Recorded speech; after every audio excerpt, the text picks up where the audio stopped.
స్వార్థ రాజకీయాలను ఓడిస్తూ తెగించి మేము ముందు నిలబడి తెలంగాణ కోసం కొట్లాడదామని చెప్పేటోళ్ళంతా ఒకసారి మీ పిడికిలెత్తి జై తెలంగాణ అని స్వార్థ రాజకీయాలను చెంప మీద కొట్టాల్సిందిగా మీ అందరికీ తెలియజేస్తూ జై తెలంగాణ, జోహార్ తెలంగాణ విద్యార్థి అమర వీరులకు.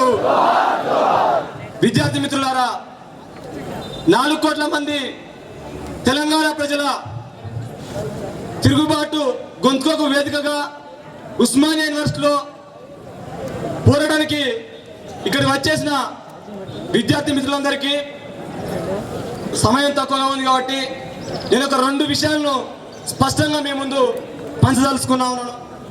మిత్రులారా, ఒకటి, ఈరోజు కొంతమంది స్వార్థ రాజకీయవేత్తలు, ఎంతోమంది విద్యార్థులు అమరవీరులు అయినప్పటికీ కూడా పట్టించుకోకుండా మాకు పసుపు పచ్చ తెలంగాణ మాత్రమే కావాలని చెప్పేసి కొందరు మాట్లాడుతూ ఉన్నారు. అప్పుడు మేము చెప్పినాం మాకద్దని.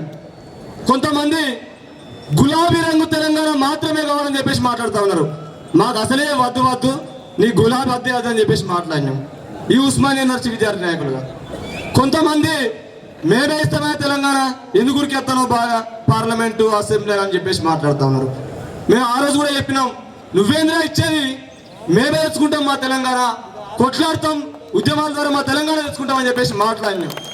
అదేవిధంగా ఆ రోజు ప్రజారాజ్యం కోసం వాళ్ళు కలలుగన్న ఆకుపచ్చ తెలంగాణ కోసం అనేక మంది వీరులు నైజాంకు వ్యతిరేకంగా పోరాటం చేస్తే స్వాతంత్రం మాకు మాత్రమే వచ్చింది, మీకెందుకురా స్వాతంత్రం అని చెప్పేసి బ్రిటిష్ కన్జర్వేటివ్ పార్టీతో కుమ్మక్కైన పటేల్ సైన్యం ఎంతో మంది ఆకుపచ్చ తెలంగాణ కోసం కలుగన్న అమరవీరులను అత్యంత అవమానకరంగా, బ్రతికున్న శవాలుగా, అత్యంత దారుణంగా వాళ్ళను ఊసకొత కోయడం జరిగింది. దీన్ని ఇప్పటి స్వార్థ రాజకీయవేత్తలు మేము ఏ చెప్తే రేపు వీళ్ళు మమ్మల్ని తిరగబడతారేమో అని చెప్పేసి భయపడి, వాళ్ళ కుర్చీలకు ఎసరద్దు అని చెప్పేసి భయపడి, మేము చెప్పిందే చరిత్ర, మీరు వినాలకు ఇదే చరిత్ర, ఎవరైతే నిజం చెప్తాడో వాడి లోకానికి విరోధి, వాడొక విప్లవకారుడు, వాడొక నక్సలైట్ అని చెప్పేసి మాట్లాడుతూ ఉన్నారు. నిజమే, అది నిజం కాబట్టే ఈరోజు ఆ ఉద్యమ పరంపర, ఆ నక్సల్వాడి ఉద్యమ పరంపర ఈరోజు ఇక్కడ కొనసాగుతూ ఉన్నది. నిజమైన ఆత్మగౌరవం కోసం ఇక్కడ కొనసాగుతూ ఉన్నది. వర్గరహిత సమాజంలో మాత్రమే మనకు నిజమైన ఆత్మగౌరవం దొరుకుతుందని చెప్పేసి ఈరోజు ఇక్కడ కొట్లాడుతూ ఉన్నది. ఎందుకు వచ్చినట్టు ఇడ్లీ సాంబార్ గోబ్యాక్ అనే ఉద్యమం, అది విద్రోహం కాకపోతే ఇడ్లీ సాంబార్ గోబ్యాక్ ఎందుకు అన్నాం? గైర్ మిల్క్ ఉద్యమం ఎందుకు వచ్చింది? తుర్రబాజికన్ ఎందుకు అమరవీరుడు అయిందని చెప్పేసి ఈరోజు ఎవరైతే మేము చెప్పే చరిత్ర అని చెప్పేసి మాట్లాడతారో వాళ్ళందరినీ తెగించి ఇక్కడ విద్యార్థులకు అంతా కూడా ప్రశ్నించాల్సిన అవసరం ఉన్నది. అదేవిధంగా ఆ రాజకీయవేత్తల పసుపు, గులాబీ, 3 రంగులు, 4 రంగులు, 5 రంగుల ఈ రంగురంగుల రాజకీయవేత్తల రంగులన్నీ మాపి కరువు పడ్డ ఈ తెలంగాణకు నీళ్లు కావాలని చెప్పేసి, కడుపుతోటి మాడే ఆకలితో మాడే వాళ్ళకి ఇంత అన్నం కావాలని చెప్పేసి, మా తెలంగాణ కూడా పచ్చగా ఉండాలని చెప్పేసి మేము వాళ్ళ రంగులు మాపడానికి సిద్ధమైనాం. వాళ్ళ ఉస్మానియా యూనివర్సిటీ విద్యార్థులు కానీ కూడా వాళ్ళు అనేక సందర్భాలలో విడగొట్టడానికి ప్రయత్నం చేస్తే మేము వాళ్ళ రాజకీయ శక్తులను ఓడించుకుంటా అసెంబ్లీ గోడల్ని బద్దలు కొట్టినాం, జైలు గోడలను ముద్దాడినాం, మిలియన్ మార్చిని విజయవంతం చేసినాం.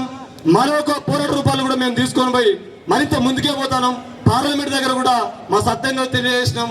సోనియా గాంధీ, అమ్మ సోనియా గాంధీ, నీకు కూడా మా దడేందడే చూపించినాం, దెబ్బకే మొన్నటిదాకా అమెరికాలో పండించినావు అని చెప్పేసి చెప్తా ఉన్నాం.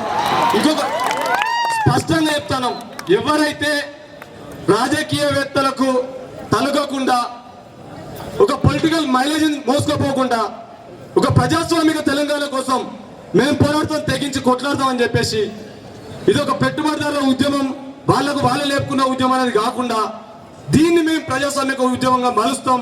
ఆ విధంగా మేము ఈ పోరాటాన్ని తీసుకుపోతాం అని చెప్పేసి ఎవరైతే కోరుకుంటారో వాళ్ళంతా మరొకసారి జై తెలంగాణ మాతో కలిసి చెప్పేసి తెలియజేస్తూ ఈ అవకాశం ఇచ్చినందుకు విజయ్కి, అన్న వాళ్ళందరికీ మరొకసారి ధన్యవాదాలు తెలియజేస్తూ ముగిస్తాను.